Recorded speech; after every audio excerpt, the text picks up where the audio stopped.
Hi hello guys ఎలా ఉన్నారు అందరూ. సో ఈ వీడియో నేనైతే ఈరోజు OnePlus 13 ఫ్రంట్ క్యామ్ నుంచి రికార్డ్ చేస్తున్నాను. 60 fps హెచ్డిఆర్ వీడియో ఎందుకు చెప్తున్నానంటే నా దగ్గర ఉన్న డిఎస్ఎల్ఆర్ కొంచెం జర్క్ అయితే ఇచ్చింది అనమాట. అందుకని సేల్ వస్తుంది, ఇన్ఫర్మేషన్ పాస్ చేయాలి. అందుకని అయితే నేను వీడియో మొబైల్ నుంచి షూట్ చేస్తున్నాను. క్వాలిటీ కొంచెం అటు ఇటు క్వాలిటీ అడ్జస్ట్ చేసుకోండి.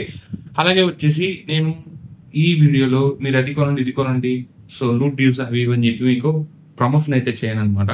జస్ట్ నేను వీడియో చేయడానికి రీజన్ ఏంటంటే ఒకవేళ మీరు వస్తువు కొంటుంటే దాని సర్వీస్ గురించి, దాని ప్రాబ్లమ్స్, ఫ్యూచర్లో వచ్చే ప్రాబ్లమ్స్ గురించి ఆలోచించి కొనని చెప్పడానికి ఈ వీడియో చేస్తున్నాను. Mostly service oriented video, service గురించి మాట్లాడడానికి వీడియో చేస్తున్నాను. సో నా దగ్గర కొన్ని ప్రొడక్ట్స్ ఉన్నాయి, వాటి వల్ల నేను ఫేస్ చేసిన ఇష్యూస్ కూడా మీకు ఎక్స్ప్లెయిన్ చేస్తాను. చీప్ అండ్ బెస్ట్లో వస్తుంది అనుకుంటే తర్వాత వాటి వల్ల వచ్చే పరిణామాలు కదా మీరు ఎదుర్కోవాల్సి వస్తుంది అనమాట. సో ఏమాత్రం లేట్ చేయకుండా వీడియో స్టార్ట్ చేద్దాం. సో వీడియోకి వెళ్ళే ముందు మీరు ప్రతి ఒక్కరు లైక్, షేర్, సబ్స్క్రైబ్ చేస్తారో లేదో నాకు తెలియదు, కానీ కమెంట్ సెక్షన్లోకి వెళ్ళి ఈ సేల్లో మీరు ఏం కొనాలో కామెంట్ అయితే చేయండి. అలాగే ఇన్ కేసు మీకు ఏదైనా ఇంట్రెస్ట్ ఉంటే మన టెలిగ్రామ్ ఛానల్ లింక్ డిస్క్రిప్షన్లో ఉంది, లేదా ఇక్కడ బెస్ట్ డీల్ బై సిమైన్ ఆఫ్ టీ అని కూడా సెర్చ్ బార్లో వస్తుంది. వెళ్ళి జాయిన్ అవ్వండి. మీకు ఏదన్నా రీజనబుల్ డీల్ ఉంటే అక్కడైతే వేస్తాను అనమాట. ఓకేనా? మనకి ఏమాత్రం లేట్ చేయకుండా వీడియోలోకి వెళ్దాం, వచ్చేయండి. ముఖ్యంగా నేను ఇక్కడ మీకు ఒక 3 ప్రొడక్ట్స్ గురించి మాట్లాడతాను. సో నాకు రీసెంట్గా ఆటంబర్గ్ ఫ్యాన్ అయితే ట్రబుల్ ఇచ్చింది. సో దాని గురించి మాట్లాడతాను, దాని సర్వీస్ గురించి మాట్లాడతాను. అలాగే థామ్సన్ టీవీ ఒకటి ఉంది, థామ్సన్ మనకి ఏదైతే వాషింగ్ మిషన్ ఉందో అది కూడా తీసుకున్నాం అనమాట, దాని గురించి మాట్లాడతాను. అలాగే ఏసీ గురించి కూడా మాట్లాడతాను అనమాట. సో ఫస్ట్ నేను గుడ్తో స్టార్ట్ చేద్దాం. సో మనకి ఇక్కడ గుడ్ వచ్చేసి ఆటంబర్గ్ లాస్ట్ ఒకసారి వీడియో పెట్టాను. దాంట్లో చిన్న ఇష్యూ ఉందని వీడియో పెట్టాను. కంపెనీ దాకా వెళ్ళింది, వేరే పిఆర్టీ మన కంపెనీకి షేర్ చేసి కంపెనీ దాకా వెళ్ళింది. వాళ్ళు నన్ను కాంటాక్ట్ అయ్యారు, ఆ ఇష్యూ ఫ్యూచర్లో ఉండదని చెప్పారు, రెక్టిఫై చేస్తామని చెప్పారు. చాలా మంచి రెస్పాన్స్ తీసుకునింది. ఆ తర్వాత నేనైతే ఓకే మంచి ఫీడ్బ్యాక్ ఇచ్చారు. తర్వాత సరే కదా అని చెప్పి మళ్ళీ నాకు ఒక 1.5 మంత్ బ్యాక్ అయితే ఇక్కడ కొంచెం హెవీ రేంజ్ రావడం వల్ల నా దగ్గర ఆటోమేటిక్ రెసీనా ఫ్యాన్స్ 2 అయితే ఉన్నాయన్నమాట. ఒకటి ఇక్కడ నేను షూట్ చేసే రూమ్లో ఉంటుంది, ఇంకోటి పక్క రూమ్లో ఉంటుంది. పక్క రూమ్లో ఉన్న ఫ్యాన్ అయితే కొంచెం వర్షాలకు కాలిపోయింది, పోయింది. ఏమైందో తెలియదు, పోయింది. కాలిపోయింది అనకూడదు, ఇట్లా చిప్స్ ఉంటాయి అనమాట, చిప్ సిస్టమ్ అయితే వస్తుంది, పోయింది. నేను కంప్లైంట్ ఇచ్చాను. కంప్లైంట్ రైజ్ చేసిన వెరీ డేనే, నెక్స్ట్ డేనే నాకు కాల్ చేశారు. మీ పక్క ఊరిలో వెళ్ళి నిన్నే మీ పక్క ఊరిలో రిపేర్ చేసి వచ్చామని చెప్పారు. ఇంకో 2 డేస్లో వస్తామని చెప్పారు. సో 2 డేస్లో వస్తామని చెప్పారు సర్వీస్ వాళ్ళు. వాట్సాప్ నెంబర్ కూడా ఇచ్చారు, మీరు వాట్సాప్లో కూడా కాంటాక్ట్ అవ్వమని చెప్పారనమాట. కంపెనీకి మెయిల్ చేసినప్పుడు వాళ్ళు కూడా నాకు ప్రాపర్గా రెస్పాన్స్ అయ్యారు. సో ఆ డేటా నా దగ్గర ఇప్పుడు లేదు. సో ఒక 1.5 మంత్ బ్యాక్ ఉంది. కొంచెం ఫోన్ డిలీట్ అయిందో లేకుంటే ఏమైందో తెలియదు, ఉంటే నేను ఇక్కడ డిస్ప్లే చేస్తాను. సో చాలా బాగా రెస్పాన్స్ అయ్యారు. రెస్పాండ్ అయ్యేసి తర్వాత ఏమన్నారంటే ఇప్పుడు ఆ సైడ్కి రావడం కుదరదు, మీరు నెల్లూరు తీసుకొచ్చిండి పలాంది ఇక్కడ అని అడ్రస్ ఇచ్చారు. మీకు ఏదైనా ఇబ్బంది ఉంటే చెప్పండి, పర్సనల్ నేను అడ్రస్ కూడా షేర్ చేస్తాను. ఎవరైనా ఆటంబర్గ్ వాడే వాళ్ళు ఉంటే నెల్లూరులో తీసుకెళ్తే వాళ్ళు వితిన్ 1 డేలోనే నాకు రిపేర్ చేసి ఇవ్వడం జరిగింది. చిన్న చిప్ అయితే పోయిందనమాట వర్షాలకి. Okay fine. కానీ ఇక్కడ ఎందుకు దాన్ని ఆటంబర్గ్ అని చెప్తున్నామంటే యాక్చువల్గా నా ఫ్యాన్కి 2 years వారంటీ వచ్చింది. నేను 2022 సెప్టెంబర్లో ఏమో కొన్నాను. ఆల్రెడీ 2 years అయితే అయిపోయింది అనమాట లాస్ట్ ఇయర్కే. కానీ స్టిల్ నాకు ఫ్రీగా అయితే వాళ్ళు ఇచ్చారనమాట. దానికి 1 year ఎక్స్టెండెడ్ వారంటీ ఉంది. నేను అది క్లెయిమ్ చేయలేదు. క్లెయిమ్ చేయకున్నా సరే దానికి ఆటోమేటిక్గా క్లెయిమ్ అయిపోతుందంట. 3 years వారంటీలో దాన్ని నాకు ఫ్రీ ఆఫ్ కాస్ట్ చేయించారు. ఇన్ కేస్ అది కానీ లేకుంటే నాకు ఒక 700 రూపాయలు ఛార్జెస్ అయితే పడాయి అనమాట. నాకు చాలా బాగా అనిపించింది. 3 years ఒక ఫ్యాన్కి వారంటీ, అది కూడా ఇంత ప్రాంప్ట్గా చేశారంటే నాకు చాలా బెస్ట్ అనిపించింది. నేను ఈ విషయంలో ఆటంబర్గ్ని అయితే ఖచ్చితంగా మెచ్చుకుంటాను. సో గుడ్ జాబ్ అనమాట. ఇది నాకు ఒక్కడికే చేస్తున్నారా లేక అందరికి ఇలాగే ఉందా అంటే, నేను క్రియేటర్ అని వాళ్ళకి తెలిసిందే అందరికి ఇలాగే ఉందని చెప్పి నేను ఆయనతో చాలాసేపు మాట్లాడితే ఆటంబర్గ్ వారంటీ సిస్టమ్స్లో చాలా స్ట్రిక్ట్గా ఉంటుంది. సర్వీస్ పరంగా అయితే మాత్రం చాలా, అంటే వాళ్ళు మిక్సీలు కొన్నా, ఫ్యాన్స్ కొన్నా, టేబుల్ ఫ్యాన్స్, వాళ్ళ ప్రొడక్ట్ ఏది కొన్నా సరే వాళ్ళు విత్ ఇన్ ద గైడ్లైన్స్ ఇచ్చిన వారంటీని కరెక్ట్గా ప్రాంప్ట్గా అయితే వాళ్ళైతే కంప్లీట్ చేస్తారంట. నాకు చాలా బాగా నచ్చింది. సో దీంట్లో ఆటంబర్గ్ అయితే నేను చాలా మంచి నాకు ఎక్స్పీరియన్స్ అయితే ఇచ్చింది ఆఫ్టర్ వారంటీ లేకున్నా కూడా. So coming to Thomson washing machine. So మా బ్రదర్ వాళ్ళు అయితే తీసుకున్నారు అనమాట. అది బుక్ చేసింది నేనే. ఇక్కడ చిన్న లాజిక్ ఏంటంటే ఆ రోజు బిగ్ బిలియన్ డే సేల్లో దాని కాస్ట్ సంథింగ్ చాలా తక్కువ పేరు వచ్చింది. డిస్ప్లే చేస్తాను చూడు, చాలా తక్కువకి వచ్చింది. నేనైతే దాన్ని పర్చేస్ చేశాను. అంటే దానికి 8 kgs చాలా తక్కువ కాస్ట్కి అయితే వస్తుంది. వాళ్ళ రిక్వైర్మెంట్ 8 kgs. నేను అప్పుడే చెప్పాను నాకు ఆల్రెడీ ఒక టీవీ ఉన్న నా దగ్గర, సర్వీస్ అంతా బాగాలేదని చెప్పాను. లేదు నాకు బెస్ట్ ప్రైజ్లో వస్తుంది చేయమంటే చేశాను. మా ఓన్ బ్రదర్కి తెలుసు నాకు. ఎందుకంటే నేను ఆల్రెడీ సామ్‌సంగ్ వాడుతున్నాను వాషింగ్ మిషన్ ఆటోమేటిక్. ఇది సెమీ ఆటోమేటిక్. నేను ఆటోమేటిక్ తీసుకోమని చెప్పాను. వాళ్ళక్కడ వాటర్ ప్రాబ్లమ్ వల్ల సెమీ ఆటోమేటిక్ అయితే వెళ్ళాల్సొచ్చింది. థామ్సన్ తీసుకున్నారు. అప్పటికి ఎల్‌జీ సజెస్ట్ చేశాను.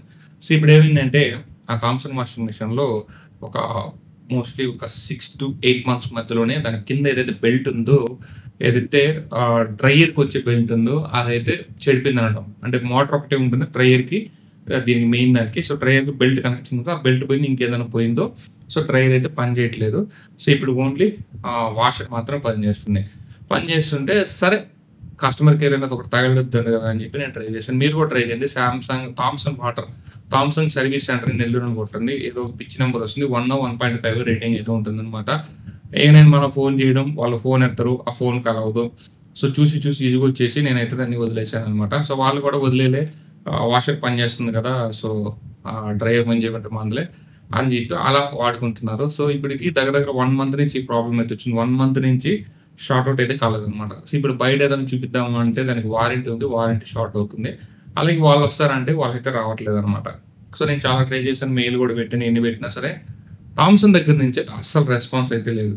సో ముఖ్యంగా ఈ థామ్సన్ లాంటి కొన్ని కంపెనీలయితే మాత్రం సర్వీస్ విషయంలో చుక్కలు చూపిస్తాయి. అలాగే ఏసీలో నాకు టీసీఎల్. సో నేను దాంతో ప్రాబ్లమ్ ఫేస్ చేశాను. కాకపోతే లక్కీగా టీసీఎల్ ఏందంటే, టీసీఎల్‌కి ఉన్న అడ్వాంటేజ్ ఏంటంటే బయట లోకల్ మెకానిక్స్ కూడా దాన్ని చేస్తున్నారు. నాకు పెద్ద ఇష్యూస్ అయితే ఏమి ఉండదు. బయట ఔట్ సైడ్ పైపు ఒక 2 ఇష్యూస్ అయితే వచ్చి అది సాల్వ్ అయిపోయింది. చేసుకోగలిగాను. మదర్ బోర్డ్ ఇష్యూ వస్తే మాత్రం నా ఏసీని పక్కన పడేయాల్సింది. ఇప్పటికైతే 6థ్ ఇయర్ రన్ అవుతుంది. 5 ఇయర్స్ అయితే 2020లో కొన్నాను. 5థ్ ఇయర్, ఇంక 6థ్ ఇయర్ కూడా వస్తుంది. కాకపోతే ఆ 5 ఇయర్స్‌కి అంతకు మించి నేను ఎక్స్‌పెక్ట్ చేయలేదు. కాకపోతే సర్వీస్ పరంగా అయితే మాత్రం చాలా ట్రబుల్ ఇస్తుంది టీసీఎల్ కూడా. సో టీసీఎల్, టీవీస్ ఇవన్నీ నేను మాట్లాడను గానీ కొన్ని ప్రొడక్ట్‌లు టీసీఎల్ తాకపోవడమే మేలనమాట. TVs okay. ప్రస్తుతానికైతే ఓకే అంట. ఇన్‌స్టాలేషన్ అవి చేస్తున్నారు. ఫిట్టింగ్ చేస్తున్నారు. తర్వాత ఏదైనా ప్రాబ్లమ్ వస్తే సర్వీస్ అంత ప్రాంప్ట్‌గా లేదని అయితే నేను విన్నాను. సో ఈ విధంగా ఉంది టీసీఎల్ పరిస్థితి. ఇది థామ్సన్. ఈ 2 నాకు బ్యాడ్ ఎక్స్‌పీరియన్స్ అయితే ఇచ్చాయి. థామ్సన్ ఇప్పటికి కూడా ఇష్యూ అయితే రిసాల్వ్ కాలేదు. ఇక్కడ నేను not only talking about Thomson and TCL. So మీరు ఏ గ్రేడ్ బ్రాండ్స్ కాకుండా మిగతావి ఏవి తీసుకున్నా సరే సర్వీస్ చాలా రేర్ అనమాట. లైక్ కంపెనీస్ పేరు నేను చెప్పాల్సిన అవసరం నాకు ఈ 2 మాత్రం బ్యాడ్ ఎక్స్‌పీరియన్స్ ఇచ్చాయి. చాలా కంపెనీస్ ఫ్లిప్‌కార్ట్‌లో చాలా కంపెనీస్ పుట్టగొడుగులా పుట్టుకొచ్చి రేపు సేల్‌లో అవన్నీ కూడా మీకు ఆఫర్‌లు తీసుకొచ్చి ఇలా పెడతాయన్నమాట. చాలా కంపెనీస్ ఉన్నాయి. అవన్నీ కూడా మీకు ప్రాపర్ సర్వీస్ అయితే ఇవ్వదు. సో మీరు కొన్నాక వాటితో చాలా ఇబ్బంది అయితే ఫేస్ చేయాల్సొస్తుంది. ఇవన్నీ మీరు గుర్తుపెట్టుకోండి. వస్తువు ఏదో కొన్నాము అంటే ఆఫర్‌లో వస్తుంది, చీప్ అండ్ బెస్ట్‌లో వస్తుందంటే కొనడం కాదు. దానికి సర్వీస్ గాని లేకుంటే మాత్రం రేపటి రోజున ఆ వస్తువు ఏదైనా ఇష్యూ వస్తే చుక్కలు చూడాలి. అలాగే ఇక్కడ సామ్‌సంగ్‌ది కూడా నేను ఒకటి చెప్పాలి. బయట ఔట్ సైడ్ వాషింగ్ మిషన్ ఎక్కువ బొబ్బులు 8 కేజెస్ నా దగ్గర. ఒక 2 ఇయర్స్ అవుతుంది కొని. ఒకసారి చిన్న ఇష్యూ వచ్చింది. ఆ ఇష్యూ చాలా చిన్న ఇష్యూ మేము గమనించలేదు. సో వాళ్ళకి సామ్‌సంగ్ వాళ్ళకి కంప్లెయింట్ ఇస్తే ద వెరీ నెక్స్ట్ డే వచ్చి రిజాల్వ్ చేసైతే ఎళ్లారు. సామ్‌సంగ్ గాని, ఎల్‌జీ గాని సర్వీస్ మాత్రం తోపు. సో ఆ రెండిటిని బీట్ చేసేదైతే లేదు. సో నాకు ఆ రోజు అది 16,000 సంథింగో ఏమో పడ్డది. But I'm very satisfied with the service అనమాట. దాని ప్రొడక్ట్ క్వాలిటీ గానీ, దాని వాడకం గానీ, దాన్ని తుక్కులేపుతాము చాలా బాగుంది. సో ఈ విధంగా అంటే మనకి ఏదైనా సరే రూ. 1 ఎక్కువ పెడితేనే సర్వీస్ దొరుకుతుంది. ఇక్కడ సర్వీస్ ఓరియెంటెడ్ లేకుండా మాత్రం ప్రొడక్ట్ కొనొద్దు. ముఖ్యంగా మీరు కొనే వస్తువుల్లో ఏసీ కావచ్చు, వాషింగ్ మిషన్ కావచ్చు, ఆ తర్వాత ఇట్లాంటివి ఏదైనా బిగ్ అప్లయెన్సెస్, రిఫ్రిజిరేటర్స్ కావచ్చు, డిష్ వాషర్ ఇట్లాంటివి పెద్దవి ఏదైనా కొనేటప్పుడు ముఖ్యంగా గుర్తుపెట్టండి. అవి ఒక్కసారి తీసుకొచ్చి ఫిట్ చేసి మళ్ళీ వాటిని తీసుకెళ్ళి ఇంకొక దగ్గరికి మూవ్ చేయాలంటే చాలా ఖర్చు అవుతుంది. అటువంటి పెద్ద ఐటెమ్స్ కొనేటప్పుడు వాటికి సర్వీస్ గ్యారంటీగా ఉండేటట్టయితే చూసుకోండి. లేకుంటే మాత్రం అసలు తీసుకోకూడదు. లూట్ డీలని, బంపర్ డీలని, తొక్కలో డీల్ అని చెప్పేసి డీల్స్ పడితే గుడ్డిగెళ్ళి దాన్ని కొనేసారనుకోండి. సో ప్రైస్ తక్కువకొస్తుందని చాలా ఇష్యూస్ అయితే ఫేస్ చేయాలనమాట. సో ఇది నా రియల్ టైమ్‌లో నేను చెప్పాలనుకుంది. సో సర్వీస్ పరంగా మీరు పెద్ద హోమ్ అప్లయెన్సెస్ కొనేటప్పుడు చాలా జాగ్రత్తగా ఉండండి. ఈవెన్ మొబైల్స్ కావచ్చు, ఇంకోటి కావచ్చు సర్వీస్ లేకుంటే మాత్రం చాలా ఇబ్బందులైతే ఫేస్ చేస్తారు. సో ఒకవేళ ప్రొడక్ట్ ప్రాబ్లమ్ రానంత వరకు ఓకే గాని, వస్తే మాత్రం ఆ రోజుతో దాని పని క్లోజ్ అవుతుంది. సో ఇప్పుడు నాకు ఒక వాషింగ్ మిషన్, ఒక ఏసీ ఎంత ఇచ్చింది. అలాగే ఒక ప్రాపర్ కంపెనీ నుంచి తీసుకున్న ఫ్యాన్ కావచ్చు, అలాగే బెస్ట్ కంపెనీ నుంచి తీసుకున్న వాషింగ్ మిషన్ కావచ్చు, నాకు ఎటువంటి ప్రాబ్లమ్ క్రియేట్ చేయలేదు. క్రియేట్ చేసినా కూడా సాల్వ్ అయిందనమాట. ఇలా ఉంటుందనమాట. ఇది జస్ట్ రేపు రాబోయే సెల్‌లో ఈ సర్వీస్ ఓరియెంటెడ్‌గా నేను చేయాలనుకున్న వీడియో. ఇన్ కేస్ వీడియో కనుక లైక్ చేయండి, షేర్ చేయండి, మన ఛానెల్ సబ్స్క్రైబ్ చేసుకొని సపోర్ట్ చేద్దాం. This is your signing off. జై హింద్ గైస్.